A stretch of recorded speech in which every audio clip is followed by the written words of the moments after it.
అవును. ఇది నీ జీవితాన్ని మార్చేస్తుంది.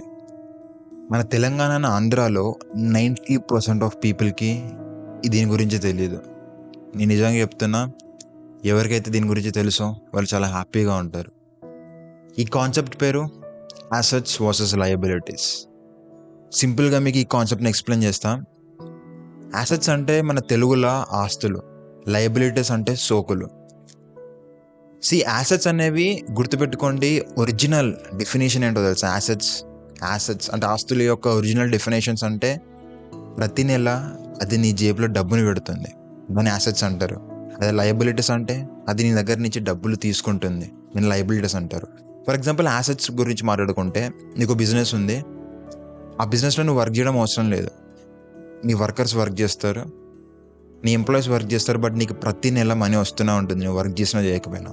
లేదా నీకు ఒక బిల్డింగ్ ఉంది, దాన్ని రెంట్కి ఇచ్చినావు, ప్రతి నెల నీకు రెంట్స్ వస్తూనే ఉన్నాయి, మనీ వస్తూనే ఉంది. లేదా నీకు ఒక కార్ ఉంది, దాన్ని కూడా రెంట్కి ఇచ్చినావు, ప్రతి నెల నీకు మనీ వస్తూనే ఉంది. యాసెట్స్ అంటే ప్రతి నెల నీ జేబులోకి మనీ వస్తుంది.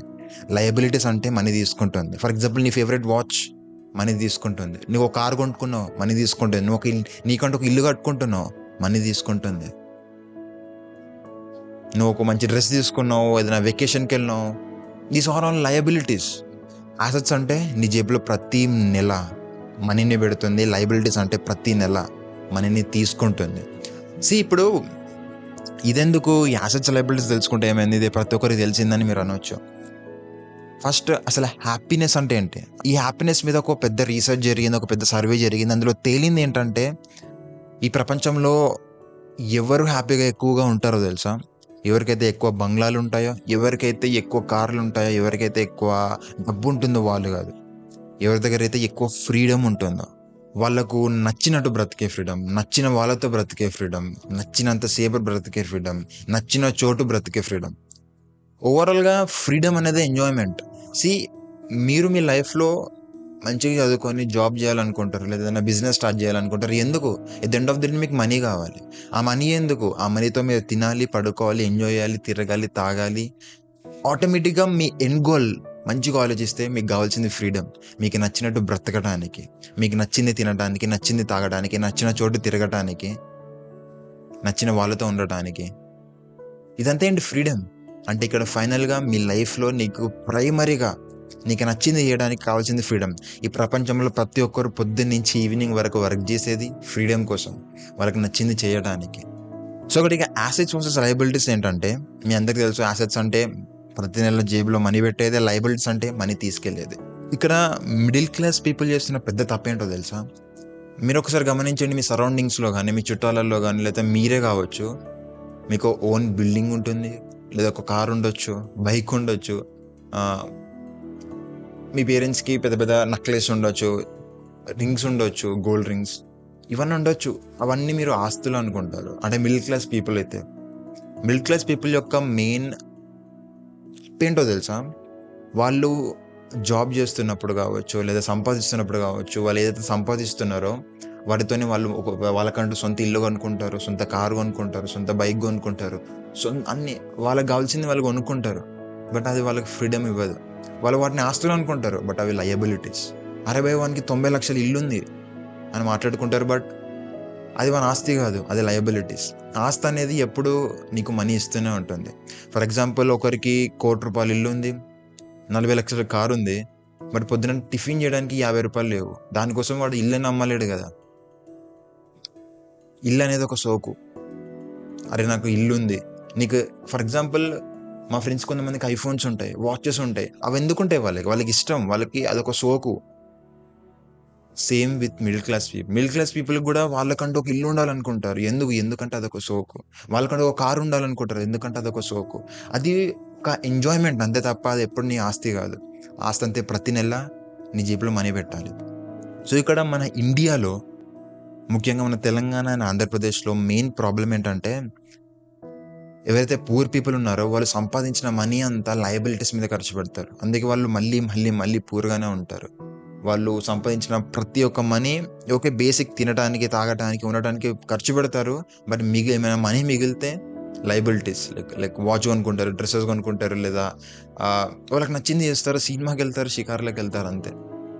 అదే మిడిల్ క్లాస్ పీపుల్ దగ్గరికి వస్తే వాళ్ళు సంపాదించిన పైసల్ని మనీని వాళ్ళకంటూ సొంత ఇల్లు కట్టుకోవడానికి లోన్స్ తీసుకుంటారు, లేదా కారు కొనుక్కుంటారు, లేదా బైక్ కొనుక్కుంటారు, లేదా వాళ్ళకంటూ ఒక మంచి చేంజ్ చేయించుకుంటారు, ఫ్యామిలీలో సొసైటీలో మంచి స్టేటస్ ఉండేలా అన్నీ చేయించుకుంటారు. But at the end of the day వాళ్ళు పొద్దున్న నుంచి ఈవినింగ్ వరకు వర్క్ చేస్తూనే ఉండాలి. వాళ్ళకి ఫ్రీడమ్ ఉండదు, ఆ ఎంజాయ్మెంట్ ఉండదు. వాళ్ళకి ఒక కారు కొన్నారంటే ఆ లోన్ని తీర్చడానికి వాళ్ళకి 2-3 ఇయర్స్, 5 ఇయర్స్, 10 ఇయర్స్ టైం పడుతుంది. ఆ 10 ఇయర్స్ వాళ్ళు వర్క్ చేస్తూనే ఉండాలి. వాళ్ళకి ఆ ఫ్రీడమ్ అనేది ఉండదు. సపోజ్ ఆ కారు పోతే ఇంకో కారు కొనే పరిస్థితిలో వాళ్ళు ఉండరు. ఇప్పుడు రిచ్ గురించి మాట్లాడుకుందాం. ఒక రిచ్ మైండ్ సెట్ ఉన్న పర్సన్ ఎప్పుడైనా కానీ గుర్తుపెట్టుకోండి, తను సంపాదించిన మనీని ఇనీషియల్గా అంటే బిగినింగ్ స్టేజెస్లో ఆసెట్స్ మీద ఇన్వెస్ట్ చేస్తాడు, అంటే ఆస్తుల మీద ఇన్వెస్ట్ చేస్తాడు. ఎట్లా? ఆస్తులు అంటే ఒక సొంత ఇల్లు కట్టుకోవడం కాదు, సొంత కారు కొనుక్కోవడం కాదు.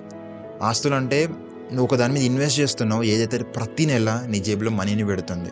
ఫర్ ఎగ్జాంపుల్, తను రియల్ ఎస్టేట్ గురించి బాగా చదువుకొని ఒక బిల్డింగ్ని కట్టి దాన్ని రెంట్కి ఇచ్చిండు. ప్రతి నెల అది మనీ పెడుతూనే ఉంటుంది తన జేబులో.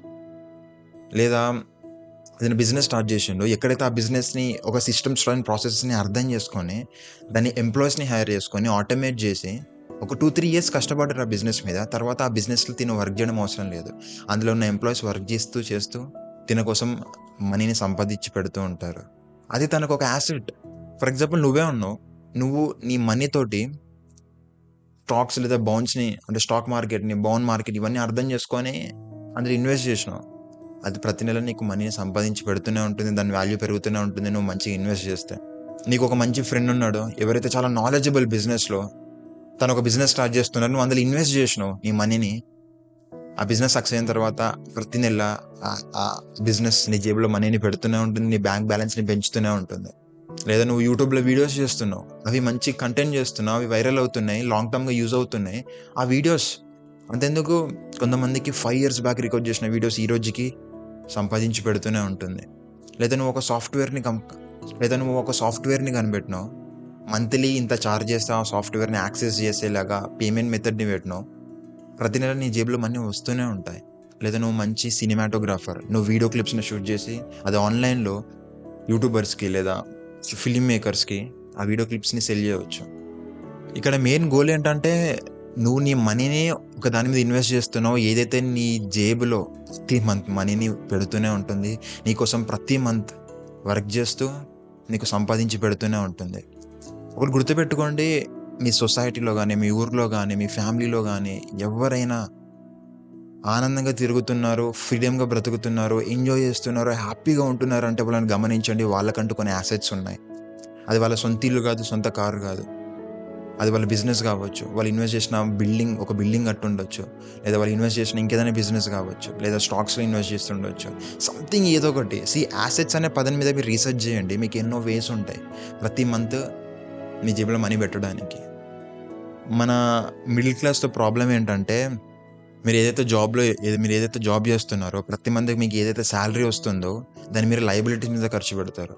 ఒక కారు కొంటారు, సో వాట్, మీరు ఒక లోన్ తీసుకొని కారు కొన్నారు, ఆ కార్ని వాడుకుంటున్నారు, ప్రతిసారి దానికి పెట్రోల్ ఇప్పించాలి, ఏదైనా ఖరాబ్ అయితే దానికి సర్వీసెస్ని ఇప్పించాలి, మళ్ళీ దానికి ఎక్స్ట్రా మనీ ఖర్చు పెట్టాలి. ఇక్కడ మీకు ఎప్పటికీ ఫ్రీడమ్ రాదు. మీ స్టేటస్ని పెంచుకోవడానికి ఉపయోగపడుతుంది తప్ప మీకు ఎప్పుడు ఫ్రీడమ్ని ఇవ్వదు అని గుర్తుపెట్టుకోండి. హ్యాపీనెస్, లైఫ్లో హ్యాపీగా ఉండాలంటే కావాల్సింది వేరే వాళ్ళ దృష్టిలో నువ్వు గొప్పగా కాదు, నీకంటూ ఫ్రీడమ్ ఉండాలి, నీకు నచ్చింది నువ్వు చేయగలగాలి. అది యాక్చువల్ సక్సెస్ నా దృష్టిలో అయితే. అంటే ప్రతి ఒక్కరు అంతే. మెజారిటీ ఆఫ్ పీపుల్ గురించి మాట్లాడుకుంటే వాళ్ళ లైఫ్లో కావాల్సింది చాలా డబ్బు, కానీ యాక్చువల్గా వాళ్ళ ఫిలాసాఫికల్ ప్రాబ్లమ్ని మంచిగా గమనిస్తే వాళ్ళకి కావాల్సింది డబ్బు కాదు, డబ్బు వెనుకున్న ఫ్రీడమ్, డబ్బు వెనుకాల ఉన్న పవర్. లైక్ వాళ్ళకి నచ్చింది కొనాలి, నచ్చింది చేయాలి, నచ్చినట్టు ఉండాలి. మీరు డబ్బుతో నచ్చింది కొనగలుగుతారు. ఒక మిడిల్ క్లాస్ పీపుల్ వాళ్ళు చేసిన జాబ్లో నుంచి వచ్చిన శాలరీ తోటి నచ్చింది కొనగలుగుతారు, బట్ నచ్చినట్టు బ్రతకలేరు. నచ్చినట్టు బ్రతకలేకపోతే నువ్వు ఎప్పటికీ హ్యాపీగా ఉండలేవు. నువ్వు మళ్ళీ పొద్దున్న నుంచి ఈవినింగ్ వరకు వర్క్ చేస్తూనే ఉండాలి. వీకెండ్స్లోనే నువ్వు నీ ఫ్రీడమ్, లేదా సమ్మర్లోనే నీకు నీ ఫ్రీడమ్, ఇంకా అది కూడా ఉండకపోవచ్చు. ఒక మిడిల్ క్లాస్ పర్సన్గా లేదా ఒక పూర్ పర్సన్గా నీ మెయిన్ గోల్ ఏదైతే ఉండాలి తెలుసా? నువ్వు ఫస్ట్ నీ లైఫ్లో నీ ఫ్రీడమ్ని సాధించుకోవాలి. చిన్నప్పటి నుంచి మీ పేరెంట్స్ జాబ్ కొట్టాలి, మంచి జాబ్ కొట్టాలి, లైఫ్ సెటిల్ అంటారు. బట్ జాబ్ అనేది ఒక షార్ట్ టర్మ్ ప్రాబ్లం మీ లాంగ్ టర్మ్ ప్రాబ్లంకి. మీ లైఫ్లో మీకు కావాల్సిన హ్యాపీనెస్ అనే పెద్ద ప్రాబ్లంకి జాబ్ అనేది ఒక షార్ట్ టర్మ్ మెడిసిన్ అంతే. సో జాబ్ అనేది ఎప్పుడైనా షార్ట్ టర్మ్ ప్రాబ్లం, ఒక లాంగ్ టర్మ్ సొల్యూషన్కి. మీరు ఆ జాబ్ చేస్తూ అందులో వచ్చిన శాలరీని ఇన్వెస్ట్ చేస్తూ మీకంటూ కొన్ని యాసెట్స్ని క్రియేట్ చేసుకొని ఎంత వీలైతే అంత త్వరగా రిటైర్ అయ్యి మీ లైఫ్ని ఎంజాయ్ చేయాలని కోరుకుంటున్నాం. సో యాసెట్స్ అండ్ లయబిలిటీస్ యొక్క డిఫరెన్స్ని గమనించండి. మీ టైంని, మీ ఎనర్జీని, మీ మనీని యాసెట్స్ మీద ఇన్వెస్ట్ చేయండి. మీకంటూ కొన్ని యాసెట్స్ క్రియేట్ చేసుకోండి, ఏదైతే ప్రతి నెల మీ జేబులో మనీని పెడుతుంది. అండ్ ఆ మనీతో ఎంజాయ్ చేయండి. ఐ హోప్ మీరు ఈ వీడియోలో ఎంతో గొప్ప కాన్సెప్ట్ని నేర్చుకున్నారనుకుంటున్నా. బాయ్.